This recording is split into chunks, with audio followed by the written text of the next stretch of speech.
Hey everyone, welcome back to the channel. Today we've got a wild one for you. A story that's filled with twists, betrayal, and a shocking way of getting even.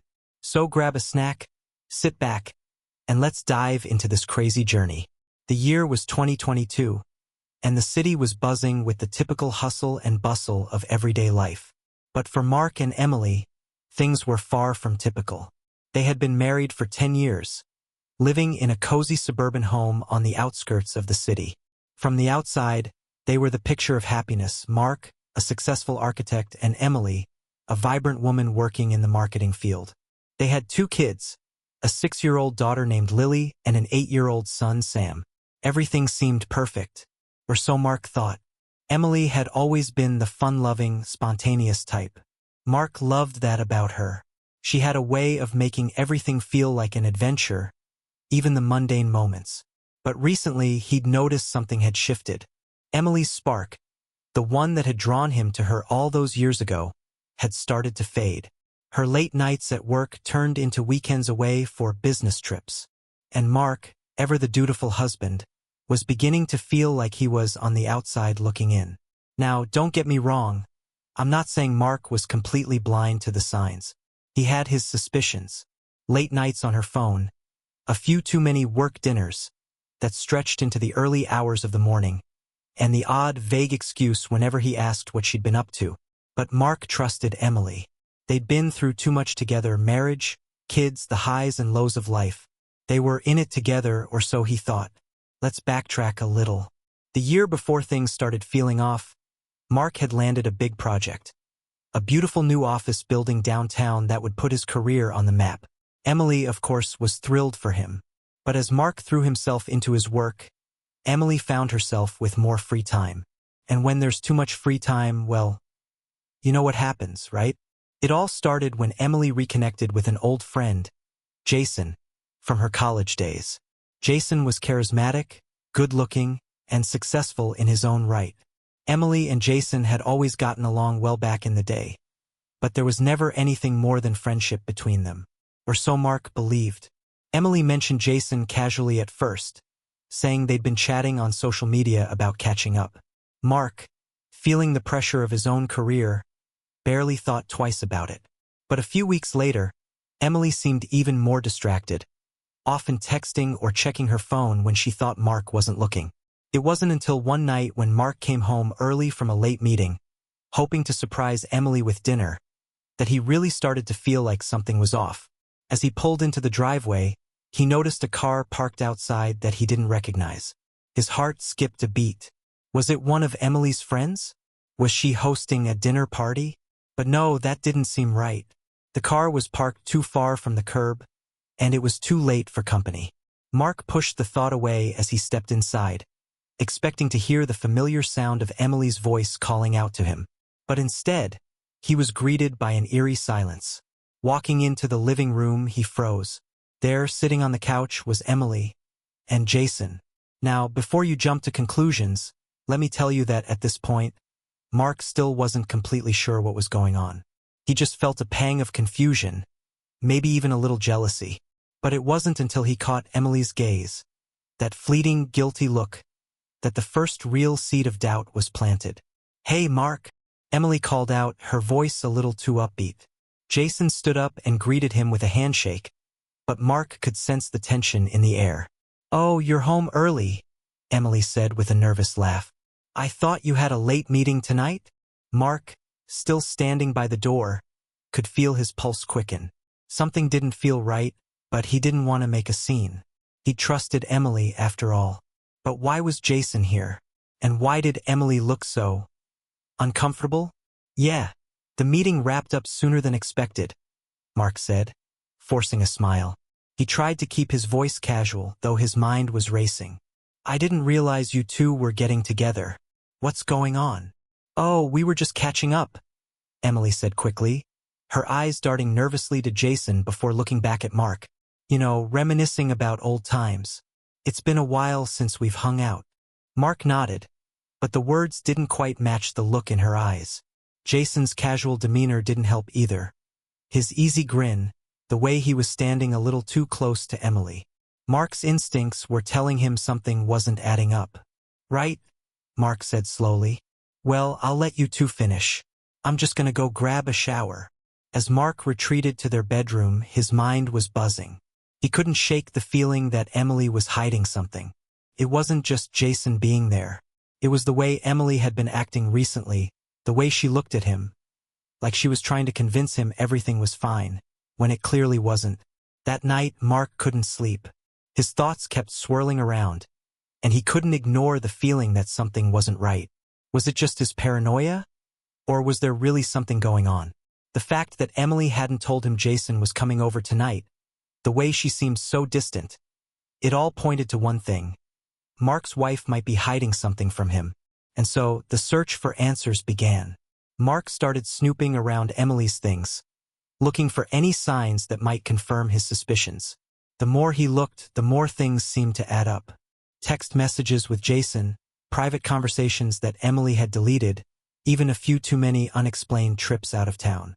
The question now wasn't just if Emily was cheating on him, but what Mark was going to do about it. Hey, welcome back, everyone.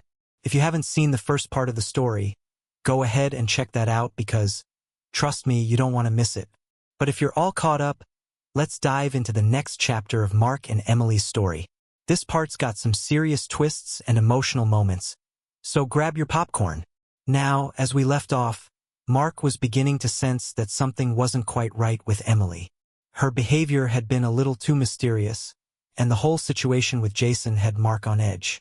But instead of confronting her right away, he decided to dig a little deeper. I mean, who could blame him, right?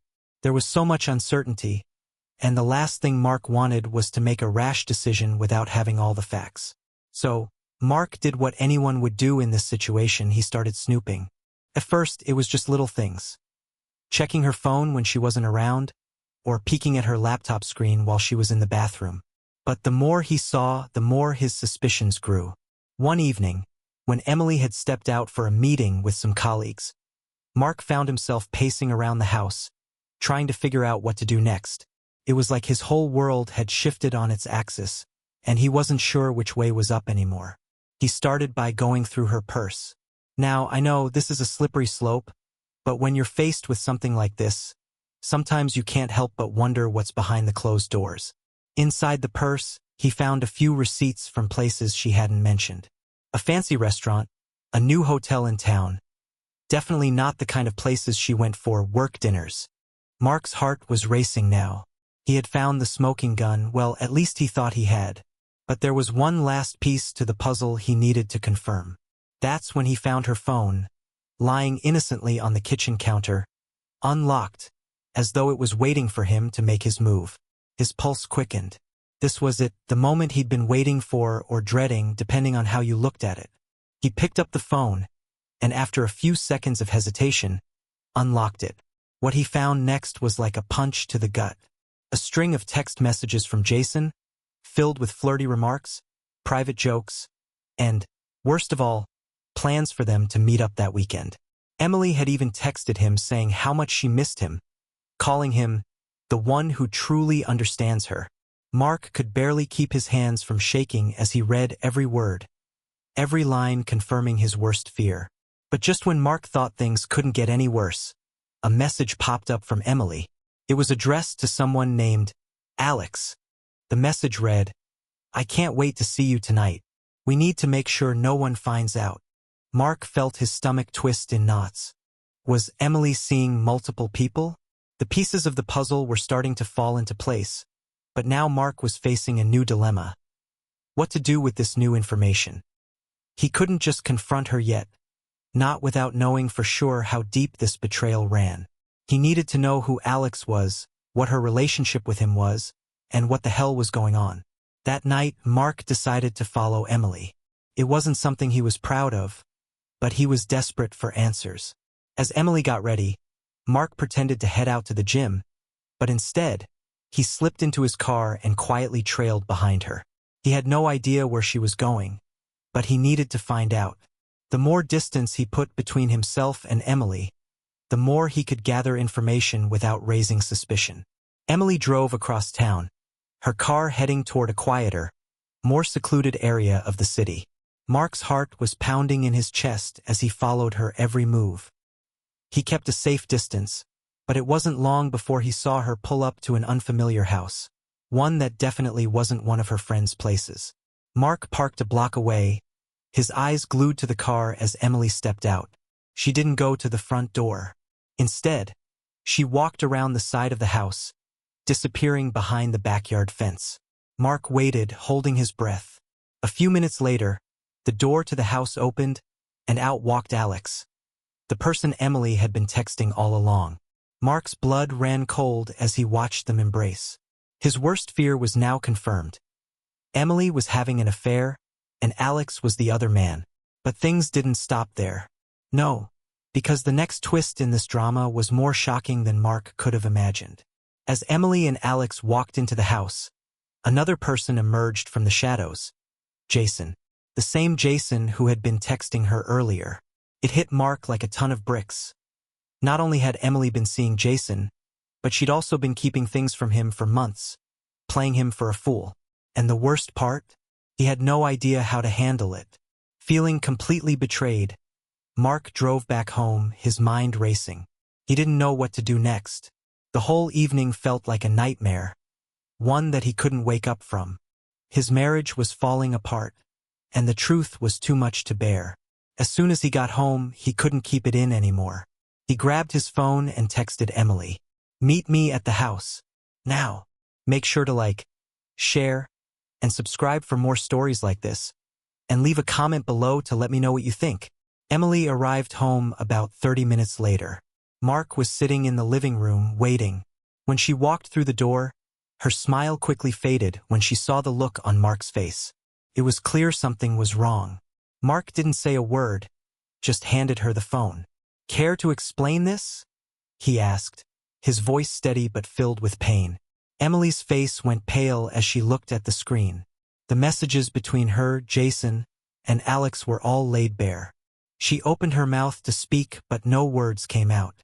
Mark could see the shame and fear in her eyes, but it was too late for explanations. "I don't know why you thought you could keep this from me," Mark said quietly.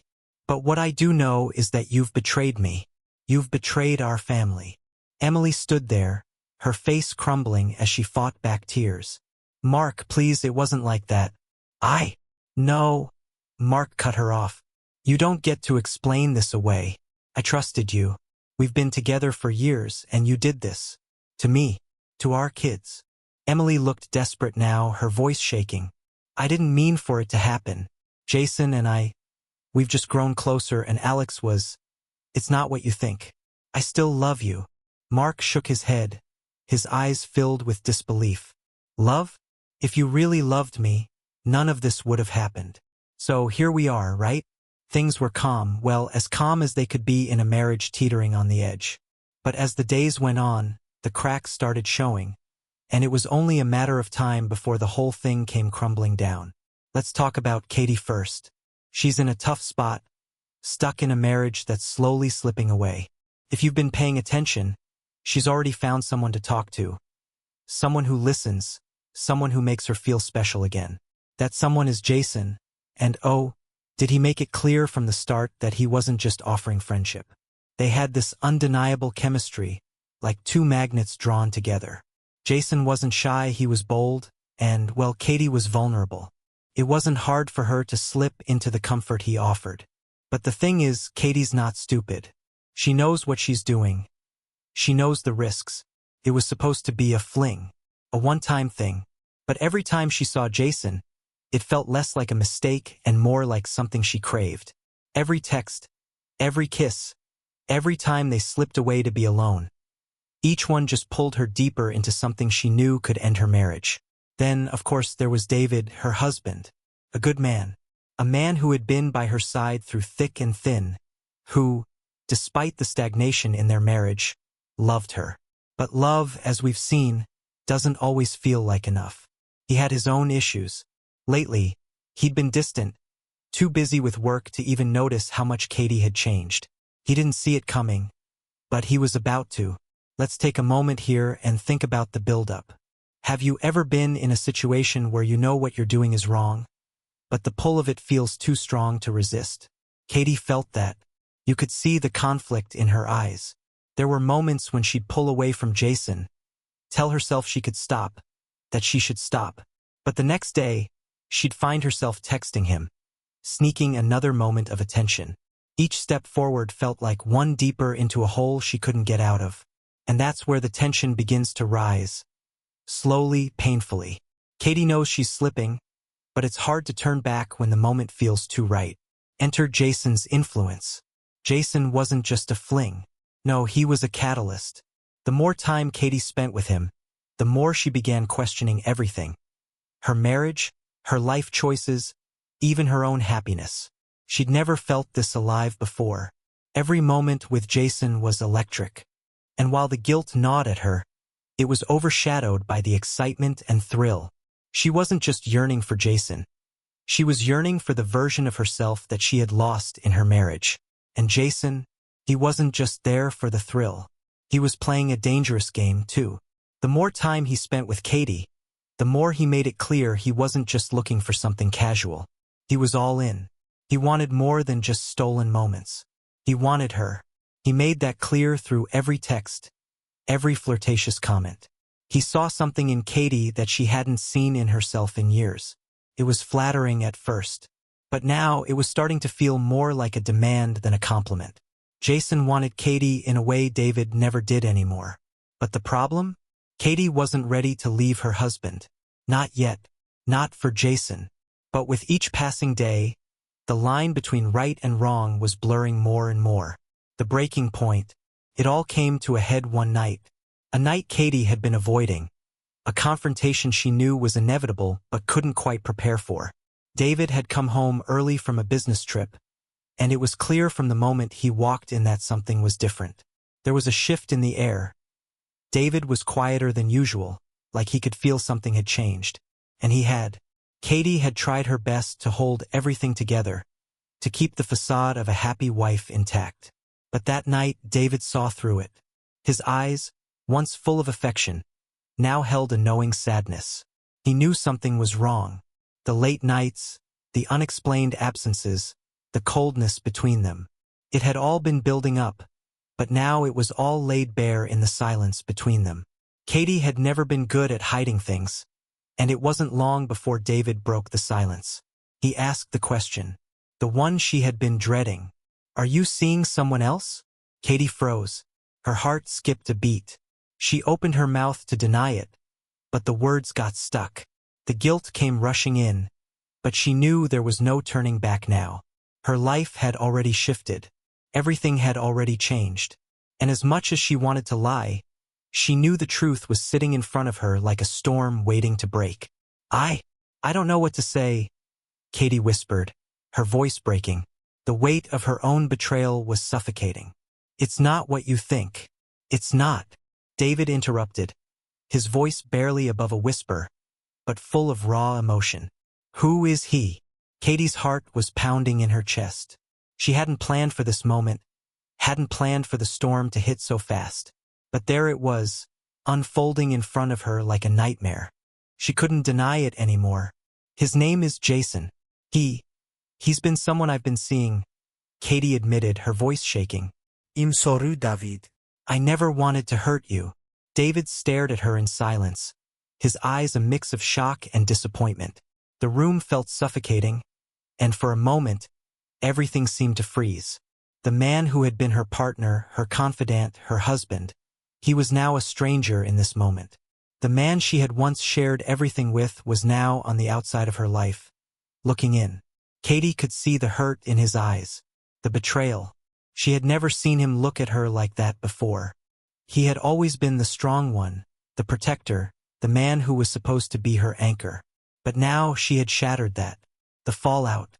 The next few days were a blur. There were arguments, tears, long silences, and a constant ache in Katie's chest. David had asked for space. He had packed a bag and left, telling her he needed time to think. And think he did.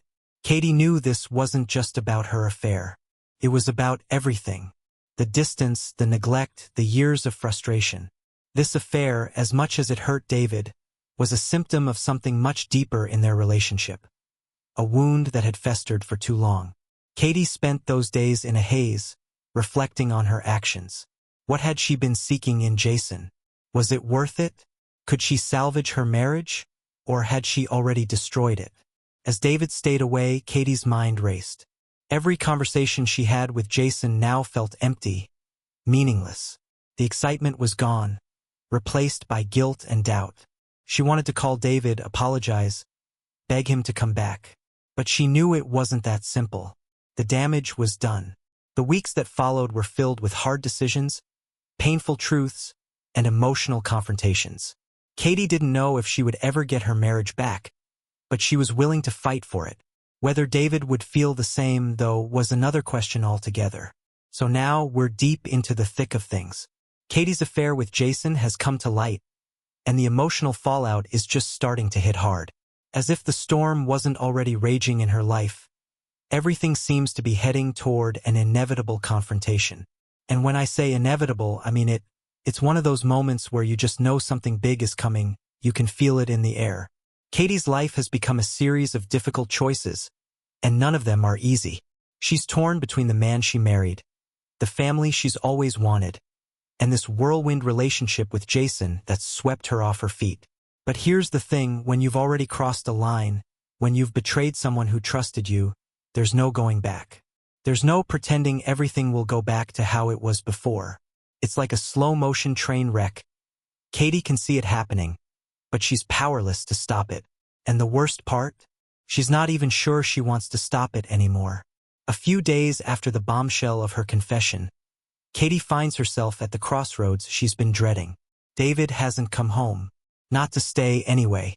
He's been staying with his brother, taking time to think things through. Katie's been waiting for the inevitable. The conversation where David decides if he can forgive her, if their marriage can survive. But with every passing day, the uncertainty weighs heavier and heavier on her heart.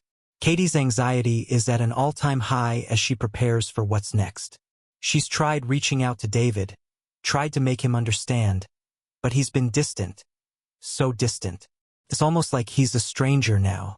And the guilt? It's unbearable. She can't stop replaying that moment, his face when she admitted the truth, the pain in his eyes. But tonight, there's no more hiding. David is finally coming back. They're going to talk. And Katie knows, deep down, that whatever happens, this is the moment that will determine their future. The doorbell rings and her stomach churns. She knows who it is, but she's still not ready. Not really. When she opens the door, she's met with David's cold, unreadable expression. He's standing there, in front of her, distant, arms crossed, a man who's both hers and not hers. He looks at her for a long moment, then finally speaks. "We need to talk." Katie steps aside to let him in, her heart pounding. "I know," she whispers. They sit across from each other in silence. It's heavy, the air thick with the weight of everything unspoken. Katie's fighting to keep herself together, to stay calm. But she knows it's impossible. David's been hurt, deeply hurt, and the man sitting across from her isn't the one she remembers. The distance between them now feels unbridgeable. "Why, Katie?" David's voice is low, but it cuts through the tension like a knife. He's not angry, not yet, but his hurt is palpable, and it makes her stomach twist. "Why did you do it?"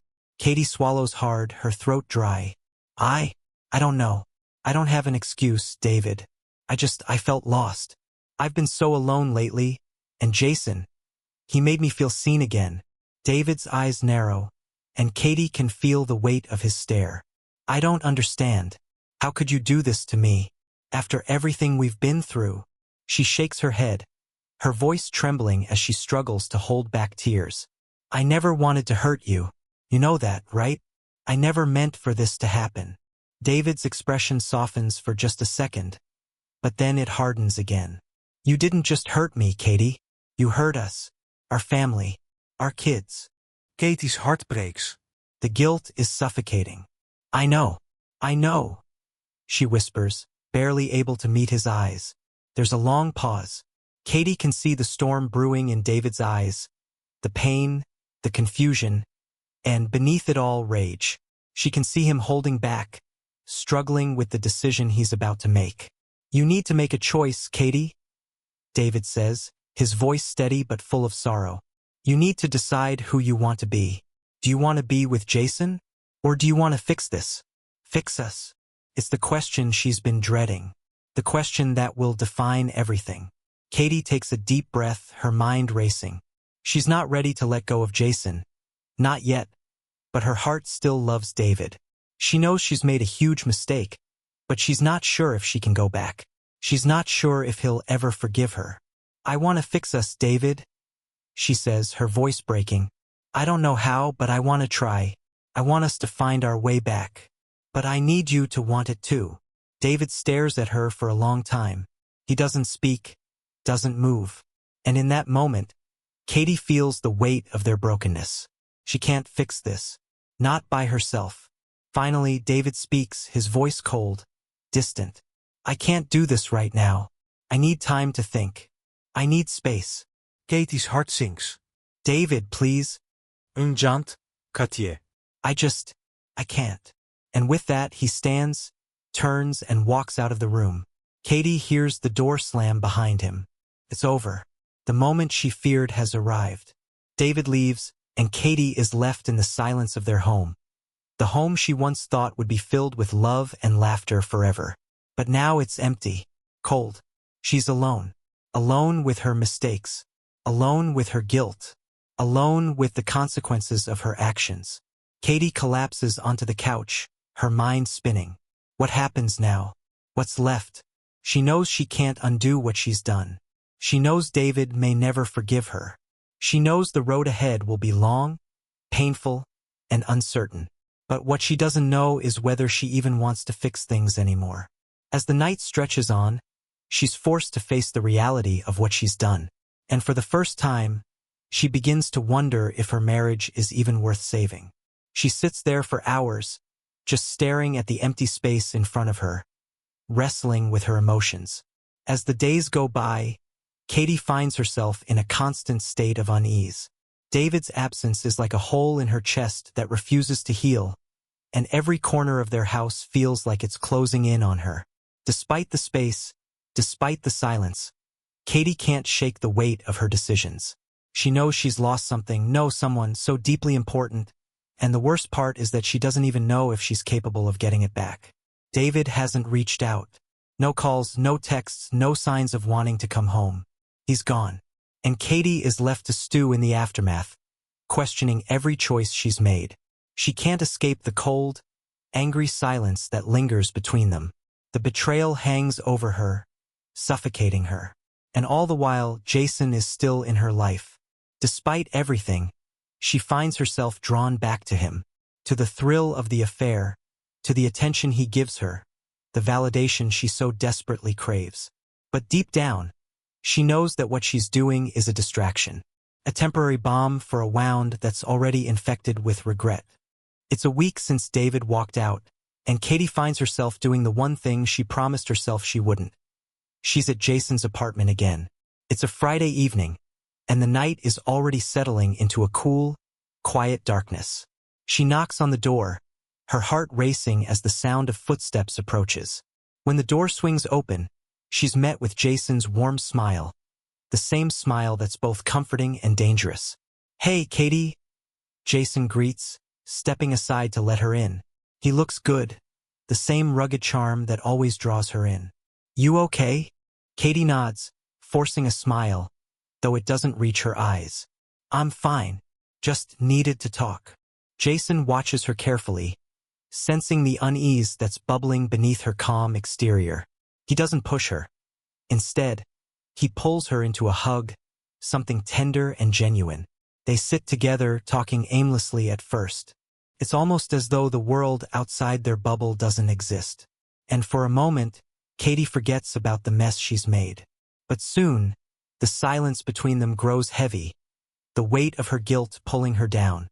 "I don't know what to do anymore, Jason," Katie admits, her voice barely above a whisper. "David, he won't talk to me. I don't know if I can fix this. I don't even know if I want to anymore." Jason's eyes soften, but there's a cold edge to them as well.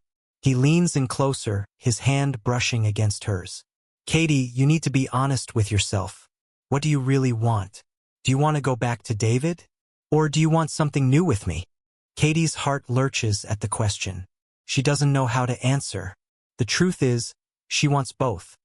She wants David's forgiveness, but she also craves the excitement, the thrill that Jason brings. It's selfish, it's messy, and it's everything she never thought she'd become. I don't know, Katie murmurs, her voice cracking. I don't know anymore. As the week drags on, Katie finds herself spiraling. She's haunted by dreams of David, memories of the life they shared, and in the silence of her apartment, the reality of her betrayal sets in. The love she thought would always be there feels like a distant memory, like a life she no longer recognizes. David's absence weighs on her every thought. She checks her phone obsessively, hoping for a message, a sign that he's at least thinking about her. But nothing comes. The silence is deafening. Then, one morning, the doorbell rings. Katie's heart stops as she walks toward the door. Could it be him? Could it finally be David coming home to talk? She opens the door, and her stomach drops when she sees who's standing there. It's Jason. I need to talk to you, Jason says, his voice firm but caring. He steps inside without waiting for an invitation. Katie's mind races. She can't keep avoiding this conversation. She knows it's coming, but she's still not ready. They sit across from each other, the tension in the room palpable. Jason looks at her, his eyes searching for something in her expression. Katie, I can't keep doing this. You need to choose. David or me? Katie's breath catches in her throat. The question that's been hanging in the air finally has a name. It's the moment of truth.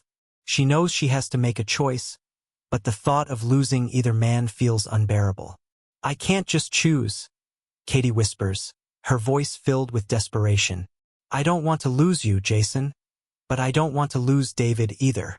Jason leans forward, his expression hardening. Katie, you can't have both. You can't live in two worlds forever. Someone's going to get hurt. And that's the harsh truth she's been avoiding. Katie's been running from the consequences of her actions, hoping that somehow, things will just fall back into place. But now, the reality of the situation is clear. It's not that simple. It never was. Jason, I don't know if I can fix things with David, Katie admits, her voice shaking. But I have to try. I owe it to him, and to myself. Jason's face falls, and for the first time, Katie sees the vulnerability beneath his confident exterior. He stands up abruptly, shaking his head. You can't keep stringing me along, Katie. You're not being fair to either of us. Katie's heart aches as she watches him turn and walk toward the door. Jason, wait, she calls out, but he doesn't turn back. The door slams behind him, and the finality of his departure hits her like a punch to the gut. The climax. Confrontation days pass, and Katie knows she can't avoid it any longer. The time has come for her to face David, to make the decision that will shape her future. She has no idea what to expect, but one thing is certain. She can't keep living in this limbo. Katie calls David, asking if they can meet. He agrees, but there's an undeniable coldness in his voice. She knows he's angry. He has every right to be. The meeting takes place at a quiet cafe, the kind of place they used to visit on weekends. But this time, everything feels different. The air between them is thick with unspoken words, with all the emotions they've both been avoiding. Katie's hands tremble as she sits across from David, who looks as distant as ever. She's not sure how to begin. I'm sorry, she says, her voice breaking. I'm so sorry for everything, for the pain I caused you, for what I did to us. David's eyes are hard, unreadable. You know, I used to think we could work through anything, Katie. But this is too much. Katie feels her heart shatter. This is the moment she's been dreading. She knows it's coming, but hearing him say it out loud is still a blow she didn't see coming. I don't know if I can forgive you, David admits, his voice quiet but firm. I don't know if I even want to try. And just like that, the future she had envisioned begins to slip away, piece by piece. Katie can barely breathe. Her body feels like it's suspended in time, frozen between two impossible choices. David's words echo in her head. I don't know if I can forgive you. I don't know if I even want to try. The finality in his voice cuts deeper than anything she expected. For weeks, she'd held onto the hope that their bond would be enough to overcome the betrayal. But now, she's staring at the very real possibility that it might be over. Forever. Her heart races as she watches David's stern expression. The man she once loved so deeply, now a stranger in front of her. The weight of her actions crashes down on her like a tidal wave. She can't ignore it anymore. She can't run from the reality she created. I never meant for this to happen, Katie says, her voice breaking. I never wanted to hurt you. David doesn't respond immediately. He just stares at her, his jaw tight, eyes cold. His silence is a constant reminder of the chasm between them. Katie knows, deep down, that nothing she says now can undo what's been done. No apology, no explanation will change the fact that she betrayed the man who trusted her. The man who had been her partner, her confidant, her best friend. Then why, Katie? David finally asks, his voice low and guttural. Why did you do it? Why Jason? Katie flinches at the mention of Jason's name. The shame of it stings, but it's a question she's asked herself countless times. Why Jason? Why did she jeopardize everything for something that felt so fleeting? She opens her mouth to speak but finds herself at a loss. What can she say that will make any of this make sense? I don't have the answers, David, she admits, her voice cracking. I got lost. I don't even know who I am anymore. David leans back in his chair, the anger in his eyes slowly giving way to something else. Disappointment. He rubs his temples, trying to stave off the headache that's been building since the moment Katie walked in. Maybe that's the problem, Katie, he says, his words heavy with bitterness. Maybe you never knew who you were. You didn't think about the consequences. You didn't think about me. You didn't think about us. Katie's breath hitches in her throat. She's been selfish. She knows that now. She'd been so consumed by her own desires, her own loneliness, that she failed to see the destruction she was leaving in her wake. She stands up, her chair scraping the floor as she walks around the table to where David is sitting. She wants to reach out, to comfort him, to somehow take the pain away, but she knows it's too late for that. I'm sorry, David. I don't know how to fix this. I don't know if I can fix this, she whispers, her heart pounding in her chest. David looks up at her, his eyes searching for something, anything, that could convince him this is still worth saving. He doesn't find it.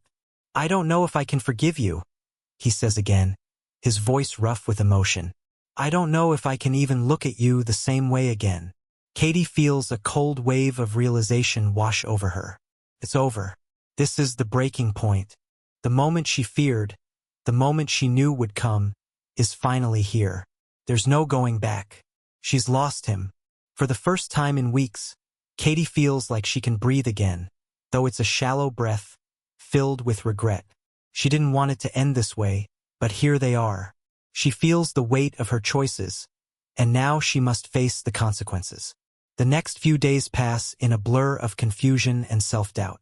Katie retreats into herself, trying to process everything that's happened, trying to understand how she ended up here. She avoids Jason's calls, avoids her friends, avoids everyone. There's a part of her that wishes she could undo it all, go back to before she'd made that first fateful mistake. But then, one evening, there's a knock at the door. She opens it, expecting to find her neighbor or maybe the delivery man, but it's Jason. His face is pale, his eyes wide with a mixture of concern and something else she can't quite place. Katie, he says, his voice shaky.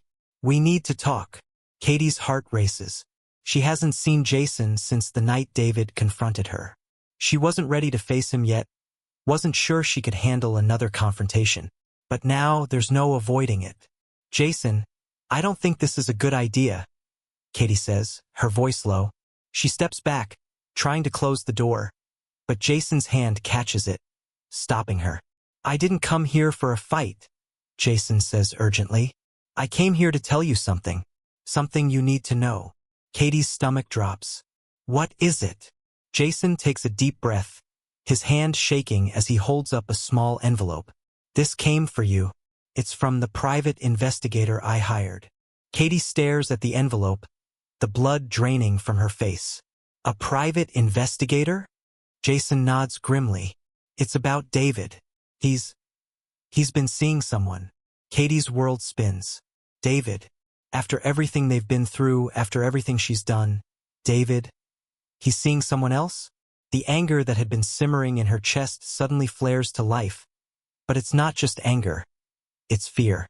A sick feeling settles in her stomach. This is it. The final blow. Are you sure? Katie asks, her voice barely above a whisper. She doesn't want to hear this. She doesn't want to know the truth. I followed him. I didn't think you'd believe me if I just told you. Jason admits, his voice tight with guilt. But it's true. He's been seeing someone. I've seen them together. Katie takes a step back, her mind racing. She can barely process what Jason's saying. The image of David with another woman is too much for her to handle right now. She feels like she's suffocating. I don't know what to do with this, Katie says, her voice breaking. I don't know what to do with anything anymore. Jason steps forward, placing his hand on her shoulder. Katie, listen to me. I know what you've been through, but you need to decide what you really want. Don't let the anger consume you. Katie looks up at him, her heart aching. I don't know if I can go back to him. I don't know if I want to. Jason nods slowly. I just wanted you to know the truth. You deserve that much. Don't forget to share, comment, and subscribe for more updates. The final chapter is coming up, and you won't want to miss it. The days following Jason's revelation are a blur for Katie. Every moment feels like it's pushing her toward an unavoidable decision, but nothing feels right. She's torn between the crushing weight of guilt for what she's done to David, the fear that her life is unraveling in ways she can't control, and the painful realization that the love she had with David might never be the same again. She watches her phone ring countless times. Calls from David, calls from Jason. But each time she hesitates before picking up, unsure of what to say or how to move forward. She knows she can't keep running from the truth forever. But then, one night, she receives a text from David. We need to talk. Come over. Please. Katie's heart races as she reads the message. She knows this is the moment that will determine everything.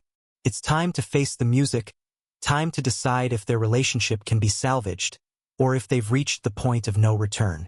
Katie arrives at David's apartment, her mind running through 1,000 different scenarios, but none of them seem to matter. The truth is, nothing she says will erase what's been done. The damage has been done, and now all she can do is see how much they can rebuild, or if they can rebuild at all. David opens the door, his face tired, the anger that once filled his eyes now replaced by something else. Resignation. But there's still a flicker of hurt there, and it cuts Katie deeper than anything. He doesn't say anything at first, just steps aside to let her in. I'm sorry, Katie says softly, her voice trembling. I don't even know where to start. David looks at her, and for a moment it seems like he might say something, but he doesn't. He just gestures for her to sit, and they both take a seat at the kitchen table, the space between them filled with years of shared memories and unspoken pain. I've been thinking about what you said, David begins, about how you never meant for any of this to happen. Katie nods, the tears threatening to spill again, but she fights them back. I didn't. I swear, I didn't mean for this to happen. I don't know what happened, David. I don't know why I let myself get lost like that. David looks at her, his expression softening just slightly. You were lost, he says quietly. But you weren't the only one who was lost. I was too, Katie. We both were. We stopped looking at each other, stopped connecting, and maybe that was a part of it. But it doesn't excuse what you did. Katie's heart clenches in her chest as she listens. She knew this wouldn't be easy, but hearing David speak like this, so calmly, so resigned, is harder than she ever imagined. It feels like he's already moved on in his heart, and she's left to pick up the pieces of a life that's been shattered. I don't know if I can forgive you, David continues, his voice thick with emotion. I don't know if I ever will. But I do know this. I can't keep living like this, with this pain hanging over me. It's not fair to either of us. Katie's breath catches in her throat. She can feel it, the finality of it. The realization that, even if David forgives her, it won't be the same. The trust is broken. And trust is something that can take years to rebuild, if it ever can be rebuilt at all. I understand, Katie says softly, her voice filled with regret. I know I've hurt you in ways that can't be undone. I can't change what I did. I wish I could, but I can't. David doesn't answer right away. He just stares at her for a moment. And in that moment, Katie sees the man she fell in love with. The man who believed in her, who trusted her. The man who might still want to find a way through this. If only she could show him she's truly sorry. But then, with a heavy sigh, he speaks again. Maybe we both need some time apart. To think. To process. I don't know if we can ever go back to what we had, Katie. But I'm not going to pretend that it doesn't hurt. That it didn't change everything. Katie nods, the tears finally slipping down her cheeks. I don't want to lose you, David. I never wanted to lose you. I know I've ruined everything. But I'm willing to try. I'll do whatever it takes to show you I can be the person you deserve. David stands up and walks to the window, looking out into the night. For a moment, the only sound in the room is the distant hum of city traffic. Finally, he turns back to her, his expression soft but firm. I don't know what the future holds for us, Katie, he says quietly. But I do know that we need to take a step back. We need to figure out who we are separately. I'm not saying it's over. But I can't keep going in this direction without knowing if we can ever heal. Katie stands up too, her heart breaking as she looks at the man she still loves, the man she betrayed. I understand, she whispers. I'll give you space. I'll respect your decision. And with that, she turns to leave, her heart heavy with the uncertainty of the future. She doesn't know if she'll ever be able to earn back David's trust, but she knows one thing for sure. She can't keep running away from her mistakes. She needs to face the consequences, no matter how painful. The following weeks are a blur of emotions. Katie throws herself into her work, trying to distract herself from the empty space left by David's absence. They talk occasionally, but the conversations are short, filled with polite pleasantries rather than the deep connection they once shared. It's clear they're both still processing, still figuring out what they want from this new reality they found themselves in. Meanwhile, David takes a step back from everything. He spends more time with his friends, reconnecting with the people he'd distanced himself from during the turmoil. He's not ready to move on from Katie, but he knows he can't stay stuck in the past either. And as the days turn into weeks, something begins to shift. Katie and David don't rush back into each other's arms. Instead, they take the time to heal separately. They learn to rediscover themselves. Katie realizing how much of herself she'd lost in the relationship, and David recognizing the ways in which he, too, had neglected his own needs. Eventually, they meet again. This time, it's not in the midst of a confrontation, but in a quiet coffee shop. They sit across from each other, both changed, both tentative, but both willing to try. I'm not sure what comes next for us, David says, his voice softer than before. But I do know that I'm not giving up on the idea of us. Not yet. Katie smiles, a small, fragile smile, but one filled with hope. I don't want to give up either, she says quietly. But I know it's going to take time. And with that, they agree to move forward, not in the same way they once did, but with a renewed sense of understanding, a new commitment to rebuilding what was lost. Maybe they won't be able to return to the way things were, but maybe, just maybe, they can create something even stronger from the broken pieces. And so, their journey continues. As they walk this uncertain road, both Katie and David know that the future is theirs to shape, but it will take patience, trust, and a willingness to forgive. Remember, if you enjoyed this story, be sure to like, share, comment, and subscribe for more. Your support means the world.